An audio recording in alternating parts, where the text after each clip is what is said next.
Hi everyone and welcome to AI TV.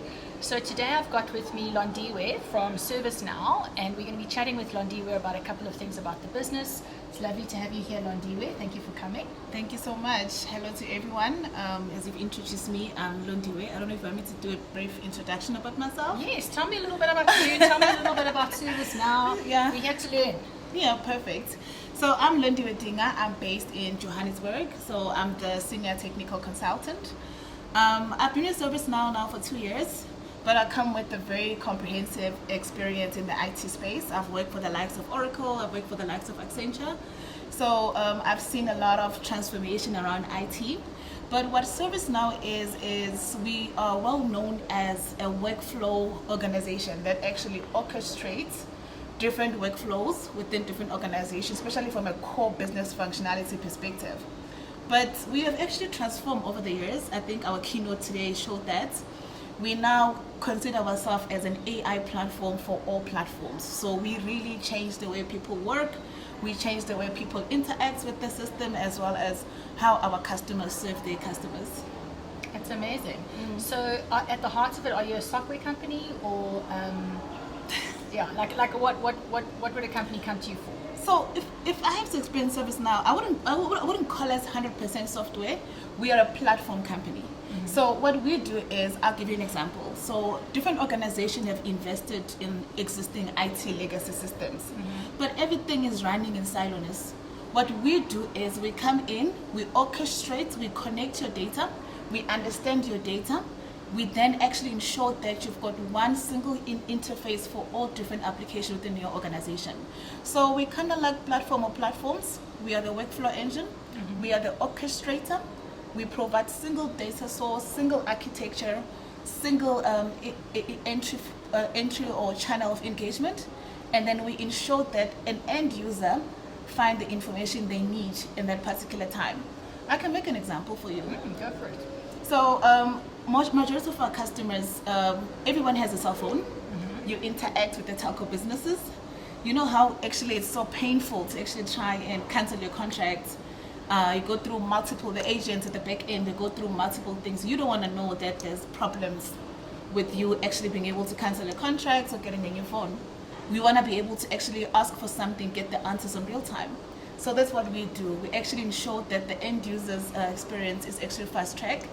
We bring in AI agents, we bring in AI, we leverage different LLMs in the system to make sure that we drive faster orchestration of processes. So we actually orchestrate all processes as a platform. Amazing. And has the company always utilized AI in the software and in the platform, or is this something that you've recently seen an opportunity for and then you've decided to implement it? So ServiceNow, we've always been on the AI space. So today we had different phases of AI. We spoke about cryptid, we spoke about us coming to generative AI, we spoke about now being on AI agents. We are a platform that always been on automation. So people now they're talking about, I want to be able to go to my phone and maybe view my payslip the way you work. But we've always been an automation engine. So some of the things that people are seeing now as AI can automate, we've already done that over the years. So we've always been a platform that is built on AI. Amazing. And where do you think a future innovation will come from when it comes to AI and how you guys run your business? So today we spoke about the four future AI profiles. What we are seeing is that as organizations are looking at bringing in these different agents, there's no organization with one single systems. We're going to have to now work with multiple agents to actually ensure that we are providing services to our end users. So what we talk about today was there's four future profiles.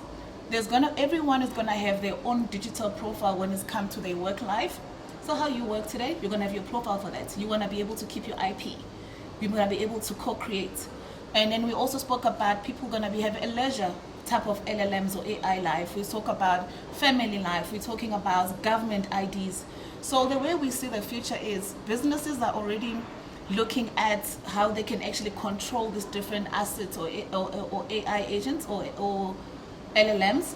We are seeing it that it's just going to go beyond how we work and how we serve or how we do things, but it's also going to affect us personally, where our own lives will also be now guided by these different AI agents and LLMs and embedding it to our future profiles. I think one of the example we made was we see other innovation like AWS building the robots crossing the road, but then the robot doesn't know that an ambulance needs to come, so the ambulance must get priority. So we want to see the future of AI being LLM, creating the brain, humans, machines, and everything becoming integrated, but we still keep our own digital profiles.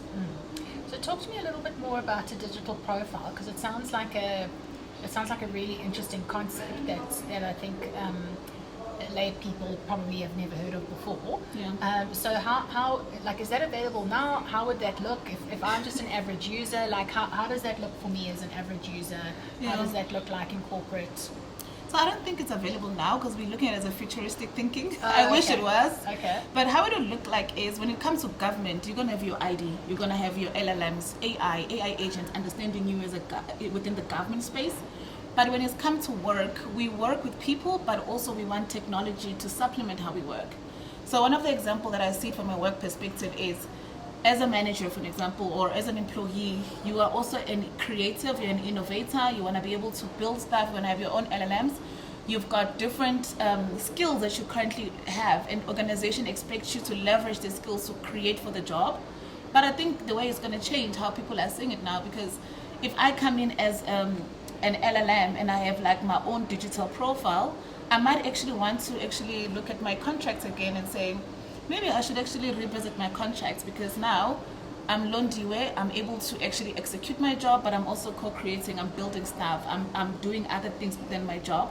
I've got a LinkedIn profile which represent me outside of work, but then that same profile can incorporate my skills and bring it to work.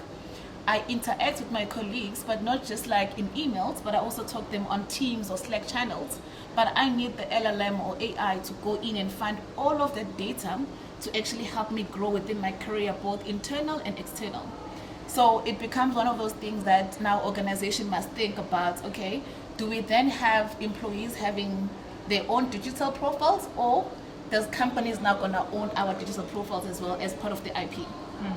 So is your profile sovereign to you, or if it's just accessible to anyone? Yes. So that's going to be like top debate coming in the future. That's what I foresee. Amazing. How people are going to look at it. It's going to be interesting. No? Yeah. Is there an ethical angle to that? Because I think one of the big topics in AI is ethics, and there's also a lot of anxiety in society that AI is going to take our jobs and things like that. So it's such a new technology, and it's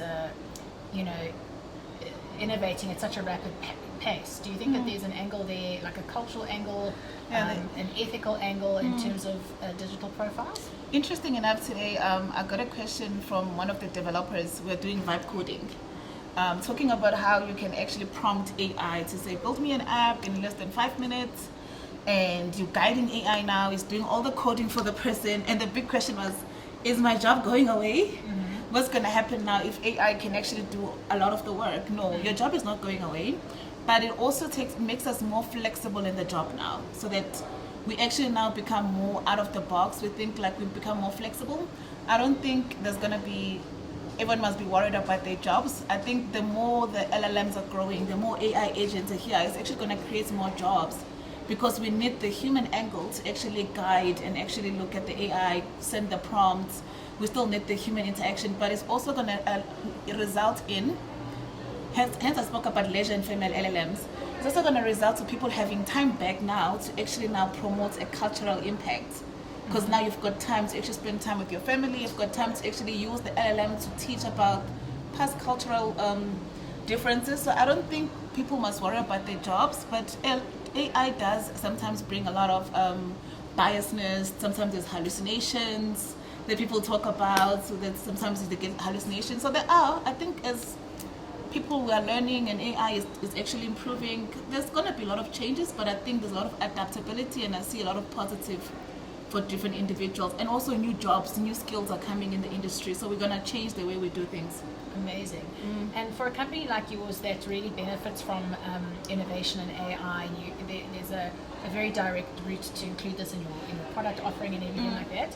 Are there any risks that you foresee where there could be a negative impact from AI? Not within our product line. I think what we've done well as ServiceNow is we took years of R&D. So every year ServiceNow releases a new tool enhancement. We do one beginning of the year. We do one in the later in the year. We have invested significantly in our R&D. Our platform is built within AI. We've also taken a lot of customer collaborations, working with customers, understanding all the risk, all the factors. So we really don't see any risk or biases in our product. But what we've seen, especially in Africa now, majority of different industries like financial services, they are looking at us now to say, if I have ServiceNow as a foundation or as a platform, these are the benefits I can get, this is how many applications I can consolidate, and then this is how I can actually future-proof my organization going forward. Amazing. So that's what we are actually seeing currently. Interesting. Londiwe, thank you so much for joining us on AI TV today. It was lovely to chat to you, and we look forward to seeing what ServiceNow brings us next. Definitely. I can't wait.